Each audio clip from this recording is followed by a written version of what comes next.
Hi, and welcome to Three Questions with my buddy Joe with us from JoBo's. Let it go. Hey, Joe, what's going on? How you doing Hey, today? good, Kevin. How are you? Living the dream. Joe, why don't we start at the beginning? Tell us a little bit about your business. Okay, it's JoBo's Let It Go, and what it is, I do downsizing, help people with downsizing and people who need to clean out. So if people need to get rid of stuff, I'm the person that you call.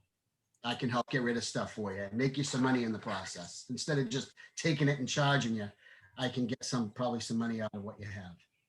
So now, Joe, just so we're clear, you're the guy I call before I call somebody to remove all my junk out of my house, right? That's right. That's right. Yes. If you're going to do a major clean out, before you call the person that takes everything away, you'd call me because there may be some of that stuff you don't want taken away. So, Joe, we were laughing a little bit before the show because one of the challenges, at least for me, is, you've been in situations where someone passes away or something like that. And you just look at it, this is grandpa's old junk, but because you don't know any better. And come to find out, you're just paying someone to haul it away, and you just literally threw away thousands and thousands of dollars because it was valuable stuff. Yes. But how do I know, though, Joe? Yeah, it's hard to, what I would say is you call someone like me that can look at it because I know enough to know that there's stuff probably in that pile, maybe 20% of it that isn't junk. So one of the things you can do, take pictures of the stuff and send it to me. I can come over and look at it, go through boxes. A lot of times it's the stuff that you think is worthless that has that may be worth a lot of money. So before you toss it and throw everything out, it's better to have someone like me come in and look at it, because if I can sell it and we can make an arrangement, there may be money in there for you. So how does the process work? I have stuff that is valuable. Do you just buy it from me? Do we do it as consignment? How does it all work, Joe? I can do that. If I have to buy it, it's going to be, I'm not going to be able to pay you what I could sell it for because I have to make some money on it. Of course.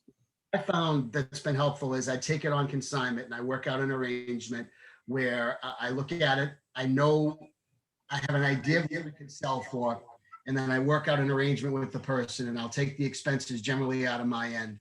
And that way they get some money and I get some money. Rather than if I just buy it from them, I'm probably going to pay them a third or even less of what I could sell it for. But it just makes perfect sense to bring you out because, again, like we were talking before the show, I mean, everyone thinks it's simple to sell stuff online. But if you don't know how to take the pictures, you don't know how to word it properly, you don't even know what year it is. You're guessing it's this year and it's a different year. Makes a big difference in value. It does. And that line that you're talking about is the difference between selling something on the cheap and getting what it's worth.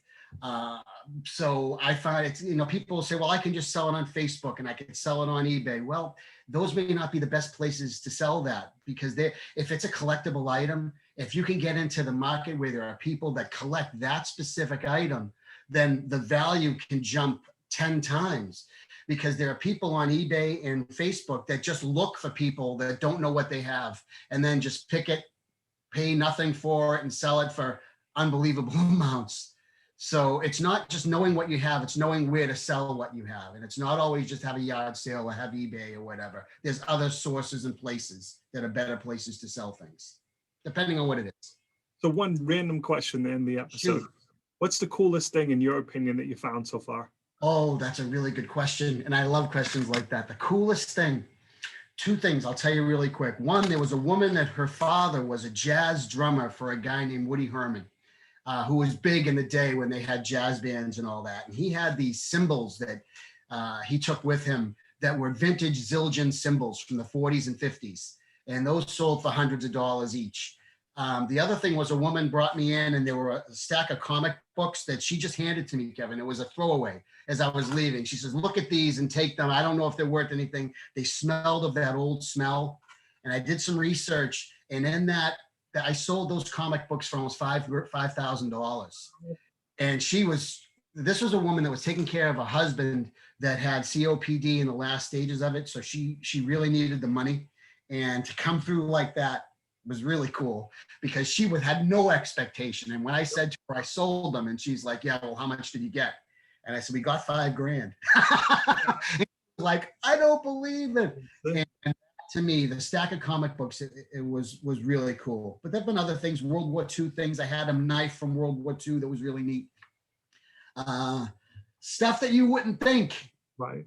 And yeah, so those are a few that jump out to me. But Joe, that really drives home the point to ask. Because again, you never look at saying, they're just whoever is old comic books, just hum them. Who reads comic books, or you don't understand you have the original version of that one that sells for thousands of dollars. It was, and and this is the thing, Kevin, like something like old perfume, something like I have an old bottle of Chanel No. 5 from the 50s. That could be worth hundreds of dollars, and it's sitting on some grandmother's dresser, and she used half of it. Even half of a bottle of something like that could be worth hundreds. That's amazing to me. Yeah, you would not know. Chances are, the weirder it is and the more unique it is, there's a market for people that collect it. So Joe, what's the best way for people to reach out to you? How can they get in touch, bud? Best way is I'm on Facebook. It would be my cell phone. Text me at 617-529-8266 is probably the best way. Or you can PM me on Facebook at my Facebook webpage, JoBo's Let It Go. And that's probably, I think probably cell phone is the best way for me. Awesome. And that way what we can do is take some pictures, and a lot of times they'll just text them to me and I can look through what they have. Joe, I really appreciate you taking a few minutes to jump on the show. And as always, thanks for being my friend. Thanks a lot, Kevin. See you later.